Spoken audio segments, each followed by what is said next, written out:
Am I dreaming? Is it my imagination? What the hell is going on? These are some of the thoughts that came to my mind as I asked myself today, are people in Malaysia waking up from Zakir Naik?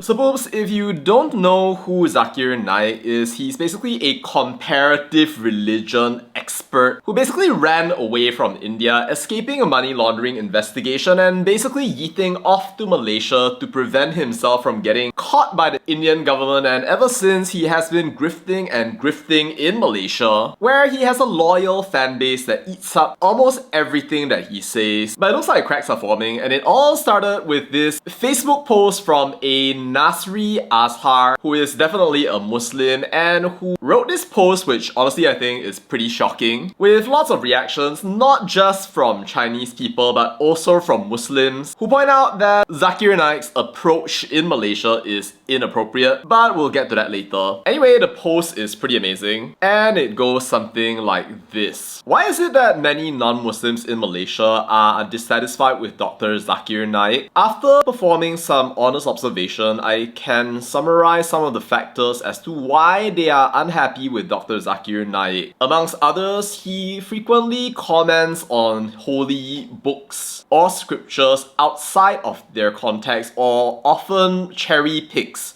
which is taking select parts of scripture while ignoring the rest in order to form self-serving conclusions. For example, Dr. Zakir Naik once said that the teaching to wear a tudung for women is also in the Bible in order to show that the practice of wearing a tudung in Islam is supported by the Bible. The Bible verse meant was, and here I'll read from the actual NIV, "But every woman who prays or prophesies with her head uncovered dishonors her head. It is the same as having her head shaved." And he goes on to say, Dr. Zakir Naik cannot honestly conflate the verse with support of wearing a tudung for women in today's Muslim society. It is clear that 1 Corinthians 11:5 speaks about wearing a tudung in the context of religious ritual and not in the context of everyday life. Very good, the brother has said a good thing. If the verse supported the practice of wearing a tudung in public life of Muslim women,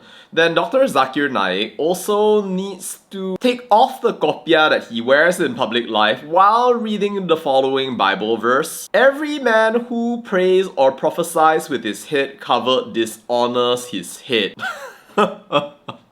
And then other factors that cause dissatisfaction amongst non-Muslims include the policy of Malaysia that favors one side in the question of freedom of religion and proselytizing. Remember, this is not me who's saying this, I'm reading this from the post. If Dr. Zakir Naik is allowed to comment on the religious scriptures of other religions in order to criticize their followers, then non-Muslims must also be allowed to do the same thing on the Quran in order to criticize Muslims. Again, I'm reading this, it is from the post. If Dr. Zakir Naik is allowed to invite people who are non-Muslim to accept Islam openly, then non-Muslims must also be allowed to invite people who are Muslim to enter their own religions openly. Honestly, I have no interest in actually doing that. I think it is better if people just mind their own business. You have your religion, I have mine. It is like the lakum dinukum waliyadin. But sure, that's the way he's framing it. Authorities can decide. And then it goes, the policy of Malaysia that is clearly favoring one side in the question of freedom of changing religion and the freedom to criticize the Holy Book of Islam academically and openly causes the situation to be seen as very much a case of favoritism if Dr. Zakir Naik is given the opportunity to speak openly in comparative religion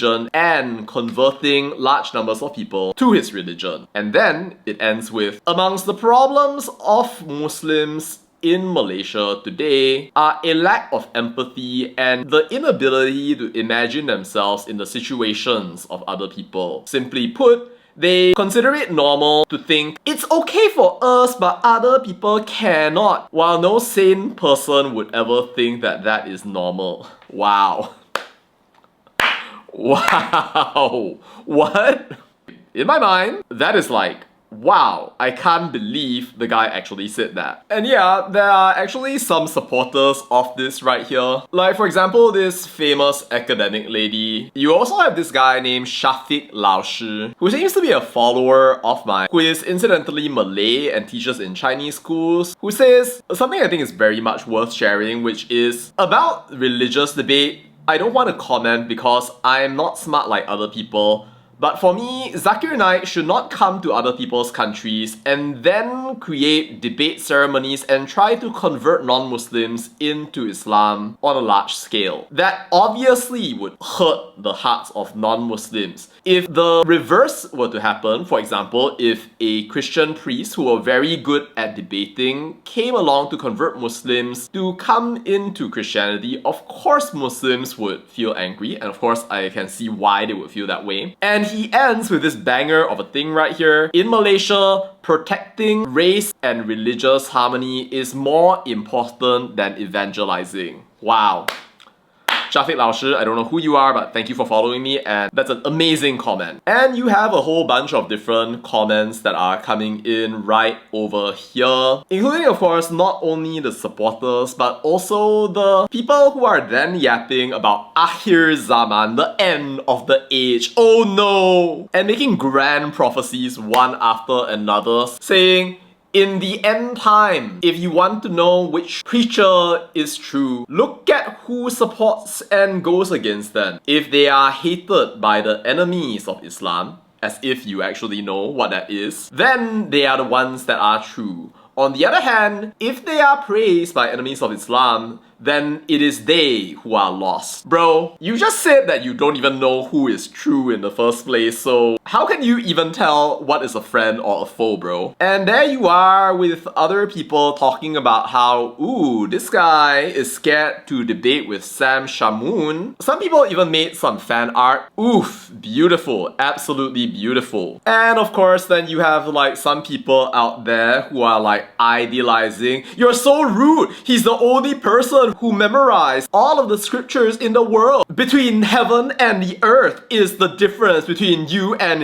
him, goes this guy right here, as presumably they start going into a nice, good, old-fashioned rap battle right here. And there you are with this kind of discussion right here, with many good comments, including that non-Muslims don't wish to force their beliefs on others, we happily practice on our own, while at the same time we respect others practicing their own. Exactly the opposite of a certain pendakwah Thaipusam, which I'm sure a lot of y'all remember at this point. And then some other people who are just casually angry at this sharing, one after another. As people ask for backup, try to act like heroes of Malaysia, talk about lying, and even also debate themselves into catatonia while crying and screaming with fake accounts about how, oh, you must treat your religion as superior? While by the way, people are casually putting in laughter emojis one after another, which is, I don't know.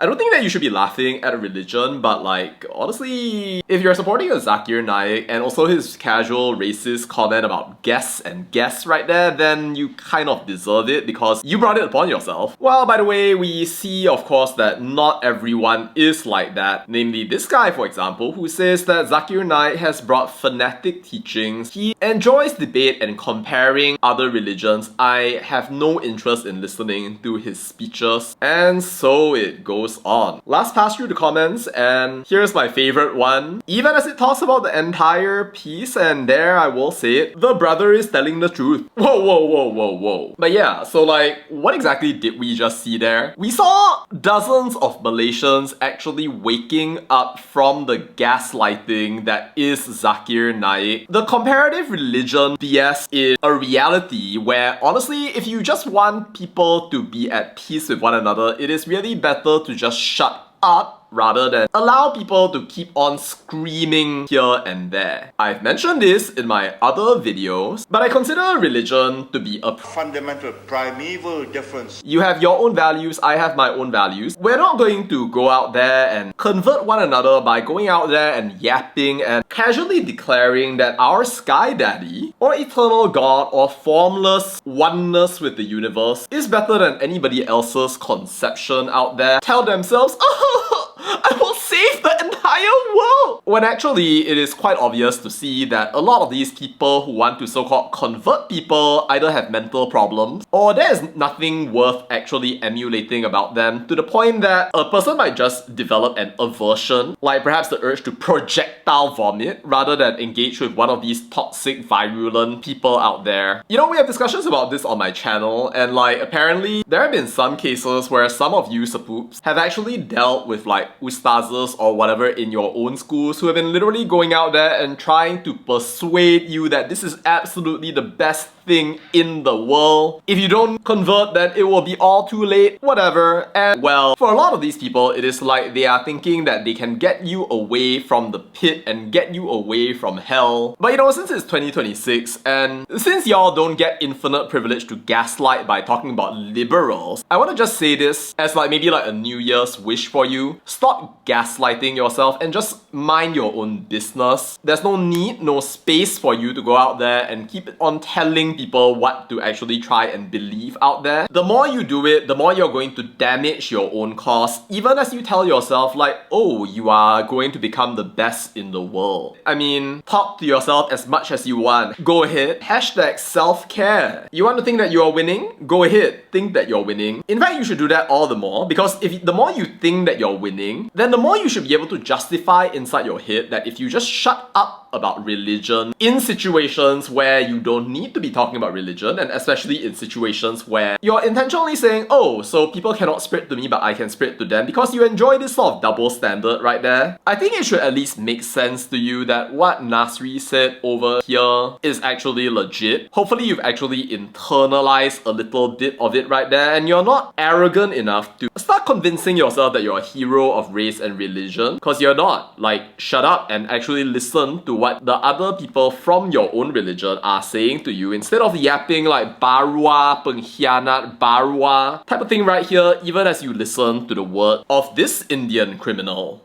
Look, it is a fact that we are living in Malaysia. It is multicultural, it is multi-religious. You want to go out there and you want to ruin it by yapping about how actually you are all so amazing, everybody needs to follow you, that kind of thing. You are going to destroy the goose that laid the golden eggs. I'm not saying that people who are not Muslim or not Malay are the ones who ensure that the economy was pushed forward. I mean, you can conclude that on your own if you want. But I am saying that a reason that people invest in Malaysia or even consider it a worthwhile country to visit is because you don't have people out there gaslighting our tourists saying this is the most holy country, nation, place in the entire world. Trust me when I say that people out there do not like that. They are not going to respect you if you become more religious, insular, and self-praising. They will respect you more if you become a place where other people can actually live and you respect yourself enough not to try to overcompensate by screaming about how what you believe is actually the best in the world when actually you have like a long way to go. Either way, and whatever it is that people think, it seems to me that at the very least, right, it is starting to become normal for people to actually go out there and criticize Zakir Naik. I feel like a while ago this wouldn't have actually been possible. And sure, if you are Muslim and you believe in your message, it is great, it is supreme, whatever have you, by all means. But I want you to look inside yourself and actually think about what your other Muslim friends are saying and ask yourself, is that really wrong? Is it actually sesat? Or is that really a legitimate thing that people are saying that actually I'm rejecting because I'm too egotistical to actually believe what is being said right here, and I prefer to say that it is liberal because I can't bear to actually think about it? Well, that's for you to decide, and at the end of the day, I hope you make the right choice. Anyway, so poops, I thought that this was amazing and that's why I wanted to share it. If you agree, share this video, share the post. I'm going to link it down in the description. And if you'd like to see me highlight and discuss more stuff like this, please consider subscribing and feel free to contribute to this channel and also to my doing more of this in the future with the QR code right down below. Every contribution makes a difference. Thank you so much for watching. I hope you have an amazing one and see you in the next one.